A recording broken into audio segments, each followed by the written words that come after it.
तुम जिस काम के लिए यहां पर हो, जिसके लिए आश्रम आए हो,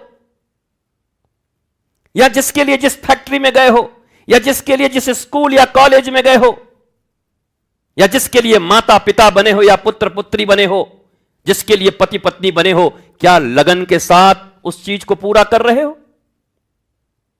पति पत्नी का एक शादी वृंदावन में विवाह हो रहा था, फेरे ओरे लगे, उसके बाद वो पंडित जी ने कहा, क्या कहा कि चलो संकल्प लो कि अगले 4 जन्म 7 जन्म तक तुम लोग दोनों पति पत्नी रहोगे। तो पति ने अपना खोल दिया गांठ, बोला हमको तो नहीं विवाह करना। अरे बोला ये तो बड़ा खतरनाक आदमी निकला। बोला क्यों, पसंद नहीं है क्या? अरे बोला पंडित जी अगर आपको संकल्प दिलाना है तो ये दिलाइए कि 7 जन्मों और 12 जन्मों की बात छोड़ो, इसी जन्म में ऐसे पति पत्नी बनो कि ये राधा रानी की दासी बन जाए और तुम कृष्ण के दास बन जाओ, ऐसा विवाह करा दो महाराज। ये विवाह है क्या 7 जन्मों तक बन के करेंगे? नारकीय लड़ाई लड़ते रहेंगे, हाय हाय करते रहेंगे, भागते रहेंगे। ऐसी नारकीय जिंदगी जीने के लिए 7 जन्मों तक रहें? क्या फर्क, क्या मतलब? शरीर माध्यम खलु धर्म साधनम, यह शरीर किसी के लिए नहीं मिला। शास्त्र कहता है धर्म के साधन के लिए मिला है शरीर।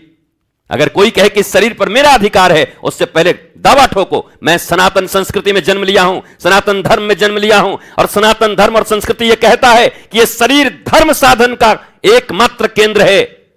तुमसे मेरा रिश्ता दूसरा होगा। You are secondary, you are not priority. तुम मेरे प्राथमिकता नहीं हो सकते। मेरा यह शरीर धर्म का केंद्र है, धर्म का साधन मात्र है। इससे मैं धर्म को पूरा करूंगा। तुम नहीं इस पर दावा ठोक सकते। नहीं गुरुजी हम यहां रहते हैं तो हमारा ध्यान रखना आपका काम है। कोई काम नहीं है मेरा। गुरु और शिष्य के बीच में एक ही एग्रीमेंट होता है। शिष्य का काम है गुरु के तन का ख्याल रखना। अब कैसे तन का ख्याल रखो? अगर बाहर निकलूं गंदगी नजर आए, बाहर निकलूं और तुम्हारी मूर्खताएं नजर आए, बाहर निकलूं और तुम्हारी आलस्य नजर आए, तुम्हारे कर्मों में कहीं लगन नजर ना आए, तो तुम तन का कहां ख्याल रखे? गुरु का काम है सत्संग के माध्यम से तुम्हारे मन का ख्याल रखना, अर्थात विवेक जागृत हो जाएगा तो इसी मन से तुम मनमोहन को पा जाओगे। गुरु तो अपना कर्म कर रहे हैं, तुम्हारे कर्मों में खोट क्यों है? गुरु का काम और क्या है? वेद, शास्त्र, इन सबों के सार तत्व को, जैसे एक मां या एक गैया अपने बछड़े को दूध पिलाती है तो अपने मंथन से निकले इस दुग्धा अमृत को तुम्हारे कानों के माध्यम से तुम्हें पिलाते हैं। यह उनका कर्म है, तुम्हें साधनाएं करवाते हैं। वो अनन्य है अपने कर्म के प्रति, पर तुम्हारी अनन्यता नहीं दिखती और फिर तुम्हारा मन खराब हो जाता है। मन खट्टा हो गया, फिर मन दही हो गया, फिर मन इनका इमली हो गया। अब इस मन को मिश्री बनाओ। ये जितने भी लोग आप देखोगे, घर में जितने डरे हुए तुमको लोग मिलेंगे, अगर तुम्हारी उनको जरूरत है, अभी तुम्हारे बाप अभी नहीं बने हैं वो, और डर रहे हैं, तो डर रहे हैं अपने अपराध के कारण। नहीं तो वो अगर अच्छे हैं तो डरेंगे किस लिए, किस बात के लिए? हर एक संतान का यह कर्तव्य है कि वो अपने सत्कर्मों पर चलें, और फिर अगर पिता निकल जाए हिरण्यकश्यपु तो छोड़ दे। अब पिता भी अगर धार्मिक है और पुत्र भी धर्म पथ पर चल रहा है, अनन्य है, तो कॉन्फ्लिक्ट कैसा, दुख कैसा? दो ही रास्ते हैं।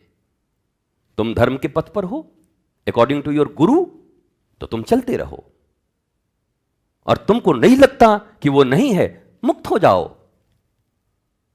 कैसा बंधन, किस बात का बंधन?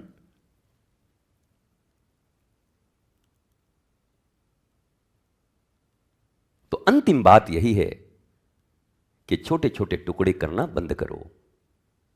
समग्रता से, संपूर्णता से ऐसी जगह नियोजित करो अपने शरीर को, मन को। कहां? जहां से विवेक प्राप्त होगा, और इस विवेक के कारण हमारा जीवन आनंदित होगा। तुम विवेकवान अगर नहीं होगे, पत्नी को खुश नहीं रख सकते, बच्चों को खुश नहीं रख सकते, बाप को खुश नहीं रख सकते, मित्रों को खुश नहीं रख सकते, अरे समाज को खुश नहीं रख सकते, अपने राष्ट्र को खुश नहीं, मानवता को खुश नहीं रख सकते। प्रकृति को खुश नहीं रख सकते। अगर तुम विवेकवान नहीं हो तो जब तुम किसी को खुश रख ही नहीं सकते, अविवेकी हो, मूर्ख हो, तो तुम्हारा पहला दायित्व है विवेकवान होना। तुम्हारी पहली प्रायोरिटी और महत्वाकांक्षा होनी चाहिए विवेकवान होना, धर्मवान होना, आध्यात्मिक होना। ये नहीं कि उसका बेटा बनना, उसका पत्नी बनना, उसका भाई बनना, उसका मित्र बनना, दुर्योधन बनना। नो, पहला काम है विवेकवान होना। दो विवेकवानों के बीच मिलते हैं तो कैसा होता है? एक हो जाते हैं, पता ही नहीं चलता। दोनों विवेकवान मिल गए, तेल और पानी नहीं मिलता, चला जाएंगे ऊपर में। तो प्रायोरिटी ये होना चाहिए, कितना पढ़ा है, कितना कमाता है, कितने भाई बहन है। भाड़ में जाएं, भाई बहन को क्या कंधे पे लाद के घूमोगे? ये पूछो कि क्या आध्यात्म में कितनी रुचि है, क्या समझ है उसके आध्यात्म के संबंध में, क्या वो देह में अटका हुआ है या आत्मवान है, क्या वो साक्षी भाव से अपने जीवन को देखता है या उसको अच्छे कर्म करने के लिए कहोगे हमको तुम्हारा कोई चीज पसंद नहीं है तो हम ही बेकार हैं, तो हम खत्म हो जाते हैं। ऐसे मूर्खों के साथ मत रहो, ये मूर्ख तुम्हारे जीवन को नष्ट कर देंगे। तुम उन्हें विवेकवान होने के लिए बोलो और वो शरीर पर ले लें, वो शरीर ही में जी रहे हैं, देह। अब तुम विदेह की तरह जी रहे हो। विदेही और देही का मिलन कभी नहीं हो सकता। विदेही विदेह से मिलेगा और देही देह से मिलेंगे। देही देही मिलके कैसे मिलेंगे? राक्षस, मरेंगे, कटेंगे, लड़ेंगे, जिंदगी नरक होगी। और विदेही विदेही जब मिलेंगे तो जीवन आनंदित होगा। सीताराम की जोड़ी होगी, राधे श्याम की जोड़ी होगी, उमा पार्वती की जोड़ी होगी, यह जोड़ी होगी। पर देही और विदेही का जोड़ी नहीं हो सकता। इसलिए भारतीय सनातन शास्त्र में अगर विवाह हो तो पहला यह देखें, ये सब तो ठीक है, ग्रह नक्षत्र इत्यादि देखें कितने गुण मिल रहे हैं। यहां 36 गुण मिला करके किया, बाद में एक गुण नहीं मिला,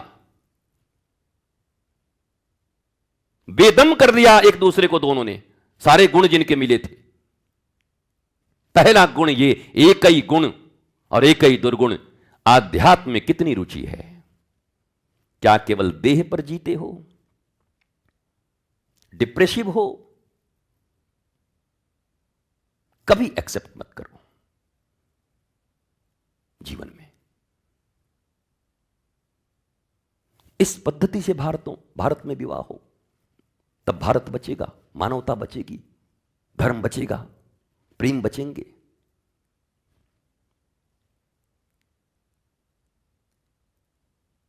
और देही विदेही का अगर मिलन हो गया हो तुकाराम की तरह, तो फिर मस्त रहो। फिर वो गन्ना चलाए कि फिर डंडा चलाए कि अपना माथा फोड़े, जो है करने दो, तो मस्त रहो फिर। पर हम भी बटे हुए हैं, थोड़ा थोड़ा चूरन, चटनी चूरन बट रहा है, थोड़ा सा यहां वहां वहां वहां वहां वहां वहां वहां। इसको नहीं, इसको अब थोड़ा गलत है तो क्या है, थोड़ा साथ देना चाहिए। किस लिए देना चाहिए गलत का साथ? गलत का साथ किस लिए देना चाहिए? और जो लोग गलत का साथ देते हैं, फिर वो किस मुंह से धृतराष्ट्र और दुर्योधन को गलत कहते हैं? फिर एक पिता का धर्म क्या है? एक पिता के रूप में धृतराष्ट्र से बढ़िया पिता आज तक दुनिया में कोई नहीं हो सकता। अगर केवल मोह माया का बाप माना जाए तो उससे बड़ा बाप कोई नहीं था। अंत तक लगा रहा मेरा ही बेटा राजा बनेगा। भगवानों सामने आ गया तब भी खड़े हो गए अनन्य। फिर तो अंधा बाप, मोहासक्त बाप, उससे बड़ा कोई नहीं होगा। फिर वो बनो। नहीं, धृतराष्ट्र की निंदा करेंगे, दुर्योधन की निंदा करेंगे, कर्ण की निंदा करेंगे, रावण की निंदा करेंगे, और करेंगे वही, रावण के बाप बन के काम करेंगे। दुर्योधन की तरह सारे हमारे कर्म होंगे, पर निंदा करेंगे। क्यों? मौखिक ज्ञान नहीं, व्यवहार, ऐसी शिक्षा को धिक्कार।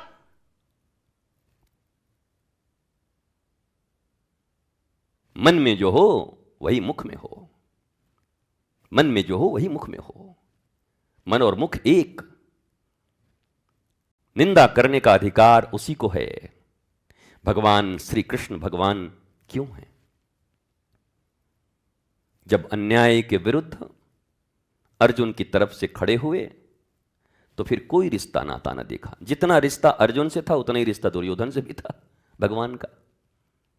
बहुत सारे रिश्ते तो महाभारत को आप पढ़े नहीं है ना कि कितने करीबी थे भगवान कृष्ण और दुर्योधन, बहुत करीबी रिश्तेदारी थी। पर वहां न्याय अन्याय, सत्य असत्य, धर्म अधर्म की लड़ाई थी, इसलिए रिश्तेदारी नहीं देखी। तो कोई कह सकता हाँ भगवान तो, हाँ लेकिन भगवान ने जब अपने पुत्रों पर लीला के क्रम में, जब अपने ही पुत्रों के द्वारा दुर्वासा जी का अपमान हुआ तो भगवान ने फिर दुर्वासा जी का पक्ष लिया, पुत्रों का नहीं लिया, संतान का नहीं लिया। इसलिए भगवान धर्म के पक्ष में खड़े हैं। भगवान न पुत्र के पक्ष में खड़े हैं, न पुत्री, न बाप, न माई, न दादा, न दादी, न मित्र, न मित्री, न कुत्र, न कुत्री। वो खड़े हैं धर्म के पक्ष में, वो खड़े हैं आध्यात्म के पक्ष में। अनन्य बनो, पक्ष एक ही रखो, एक पक्ष है ना। हम पक्षपात नहीं करते, पक्के पक्षपाती बनो, धर्म के पक्षपाती बनो। महाराज जी हम पक्षपात में विश्वास नहीं रखते, तुम मारे जाओगे कुछ दिन के बाद। पक्षपाती बनो, पक्के पक्षधर बनो, धर्म के, आध्यात्म के, आत्मा के, सद्विचारों के, सद्गुणों के।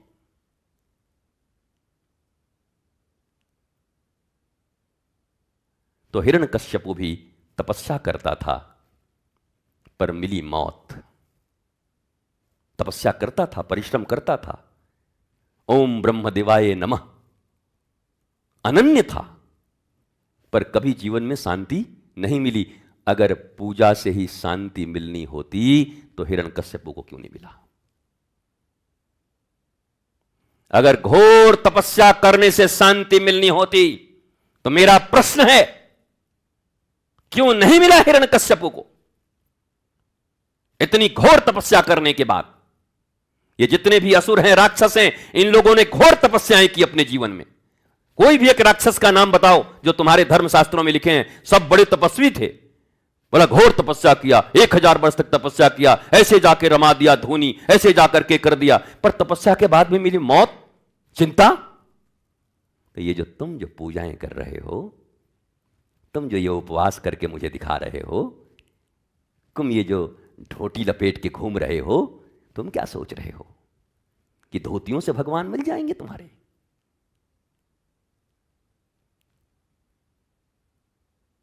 भगवान भाव से मिलेगा। भाव क्या था हिरण्यकश्यपु का? इतनी बड़ी तपस्या लेकर के सबको मारूंगा, देवताओं को पटक के निकालूंगा, जिंदगी खराब कर दूंगा, चारों तरफ विश्व में मेरा राज होगा। पूरा हुआ? नहीं हुआ। तुम्हारे भाव खराब हैं तो तपस्या तुम्हें दुख देगी, पूजा तुम्हें दुख देगी। ये जो गुरु भक्ति का ढोंग कर रहे हो ये तुम्हें दुख देगा। मन खट्टे होंगे, मंथरा बन के चिल्लाते घूमोगे दुनिया में चारों तरफ। हम इतना साल तपस्या किए, हमें कहां मिला बताओ। ऐसे लोग मिले तो उनसे पूछ दो, हिरण्यकश्यपु बेचारा इतना तपस्या किया, शरीर में दीमक लग गया, क्या मिला गरीब को?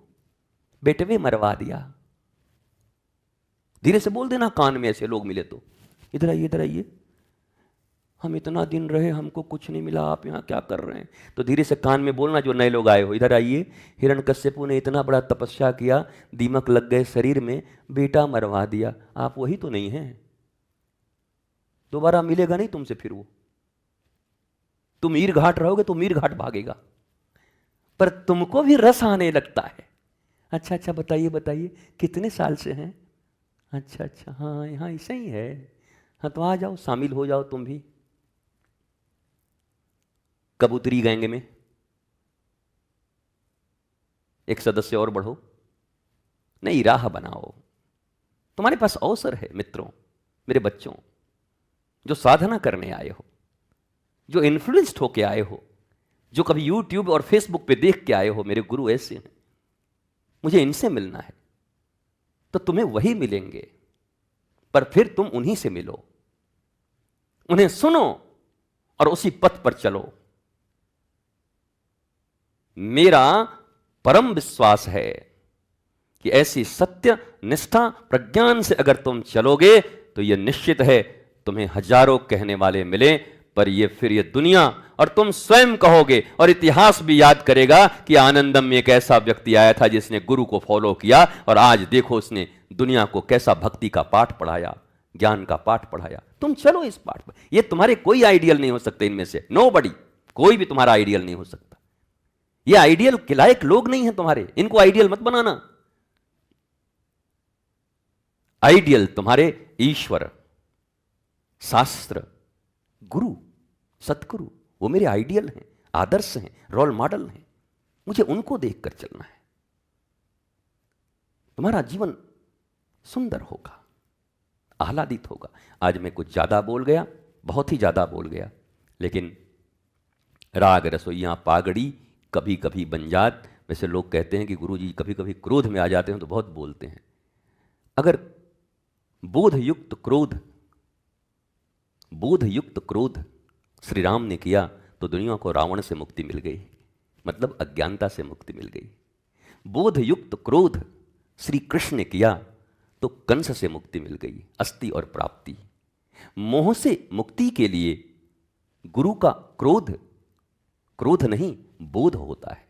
बोध उस वाणी में प्रस्तुत करते हैं जो तुम्हें क्रोध लगता है, जो भीतर से शीतल हो चंद्र की तरह।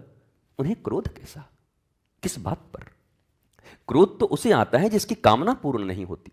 गीता में तो यही कहा गया कि कामना पूर्ण न हो तो क्रोध आता है। तो कामना ही जिसको नहीं, उसे क्रोध कहां से?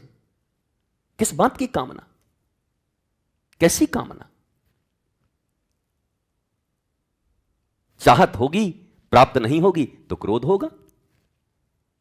और चाह गई चिंता गई, अब मनवा भई बेपरवाह, जिनको कछु नहीं चाहिए वही साहन के साह। उनको क्रोध काहे को, किस बात को? ये कहते हैं गुरुजी क्रोध कर देते हैं, गुरुजी बड़ा क्रोध करते हैं। अरे जैसे भगवान ने कहा था नपुंसकों, कायरों, अपना जीवन ठीक करो, धर्म के पथ पर चलो, सतपथ पर चलो। मुख देखकर भी नहीं लगता कि धर्म के पथ पर चलते हो। मुख पर तेज नहीं है, ओज नहीं है। कभी मैं पढ़ा था ऐसे, कितना भीषण पेट का, लीवर का भयंकर जो सबसे बेकार बीमारी होती है, तब भी तेज नहीं गया। लोग कहते थे तेज बरकरार है। हम कि चिंता मत करो बेटा, जिस दिन जा रहा हूंगा उस दिन भी तेज ही सहज जाऊंगा। तेज जाएगा कहां? ओज भी रहेगी, तेज भी रहेगी, मौज भी रहेगा, सब रहेगा। पर तुम क्यों बुझे हुए हो? और तुम जिसे कहते हैं दोगले लोग, दो तरह के लोग। तुम देखो, जब गुरु तुम्हारे सामने होते हैं तुम्हारे चेहरे ऐसे गिरे होते हैं जैसे किसी पुलिस इंस्पेक्टर के सामने कोई अपराधी खड़ा हो, चोर, और जाते ही तुम ऐसे मिलते हो जैसे चोरों का छुटकारा हो गया हो पुलिस के साथ और भाग गए हो। अब दोगले तुम हो कि कोई और है? तुम दोहरे मानदंड पर जी रहे हो। वरना गुरु निकले, वह सूर्य का प्रकाश आया, कोटि सूर्य समप्रभ। गुरु को कहते हैं करोड़ों सूर्य के समान, जो अपने शिष्य के हृदय से अज्ञान अंधकार को मिटा देते हैं। प्रभात की पहली आरुषि, पहली किरण जब विकुचित कमल पर पड़ती है, संकुचित कमल पर पड़ती है, तो कमल विकसित हो जाता है। पहली किरण को पाते ही कमल विकुचित होती है, पर पहली किरण पड़ते ही ऐसे खिल जाता है कमल। ऐसे शिष्य का हृदय विकुचित होता है कब? जब तक गुरु से दूर होता है। और सूर्य की तरह जैसे ही गुरु का दर्शन हो तो शिष्य को खिल उठना चाहिए। तुम बुझ क्यों जाते हो? तुम जवाब दो। कौन सी ऐसी चोरी की है तुमने? कौन से ऐसे अपराध किए हैं? तुम क्यों पूछते हो? गुरु निकला और तुम खिलखिला उठो। अरे गुरुदेव आ गए, आनंद आ गया। खिल उठे चोरों की तरह, मजबूरी में। दबे हुए, एकदम दीवार में सटे हुए, ऐसा लग रहा है किसी का गाय चुरा के भागा है, बैल खोल दी किसी की। क्यों? ये तुम्हारे पाप कर्म, तुम्हारा दो मुहापन तुम्हें ऐसे चोर की तरह खड़ा होने पर मजबूर कर रहा है।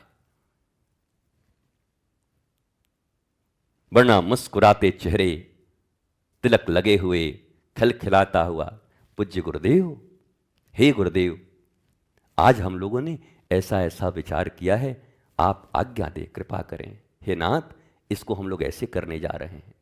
हे प्रभु, आप अपनी इच्छा प्रकट करें, क्या करना है। कभी देखा है? कितने तो भागे रहते हैं कि सबके सामने बेइज्जती ना हो जाए। इज्जत ही कहां है तुम्हारी? जो गुरु का सामना न कर सका, उसकी इज्जत कहां? वो नकटा है, नक कटा, नाक नहीं है उसकी भक्ति की। सामना करने का अधिकार जिसको नहीं है, जिसमें साहस नहीं है, वो नाक कटा हुआ है उसका। उसके कर्म सामना नहीं करने दे रहे हैं। मुझे तो डर नहीं है तुमसे, तुम्हारी छाती में दम है तो मेरे सामने खड़ा हो जाओ आके। जो तुम भी बाहर जो निंदा करते चल रहे हो, मेरे सामने खड़े हो जाओ, आओ। छाती में दम नहीं है, आंख नहीं मिला सकते, आत्मा तक भेद देगी ये आंखें। दूर सुदूर बोले जा रहे हैं, आओ सामने खड़े हो जाओ। झुक जाओगे, गिर जाओगे, करुणा याद आ जाएगी और तुम्हारे पाप तुमको याद आ जाएंगे, और क्षमा याद आ जाएगा कि सैकड़ों बार बिच्छू की तरह हमने इन महापुरुष को डसा है, और सैकड़ों बार बहते नदी से इन्होंने मुझे निकालने का प्रयत्न किया है। ये जब जब निकालने का प्रयत्न करते हमने डसा है इनको, पर ये अपने स्वभाव को नहीं छोड़ते और मुझे अपने हथेलियों में लेकर निकालने का प्रयत्न करते हैं। तुम्हारी आंखें मुझसे नहीं मिल सकती, जो भी हो, पर ऐसे बोलती हो। कहां करोगे इतने पाप कर्म संचित? सामने खड़े हो, आंखों से आंख मिलाओ, रूह कांप जाएगी तुम्हारी, हलचल हो जाएगी भीतर में।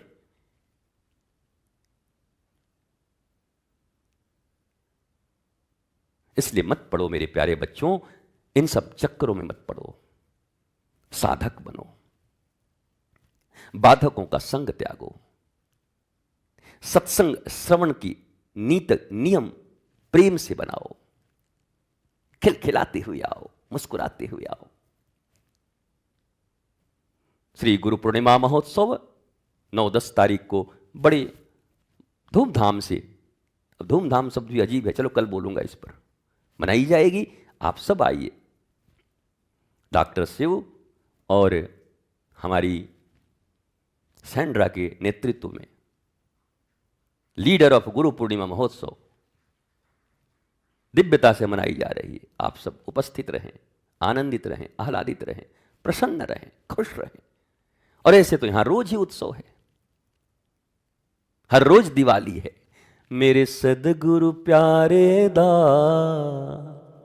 दरबार बड़ा सोना है,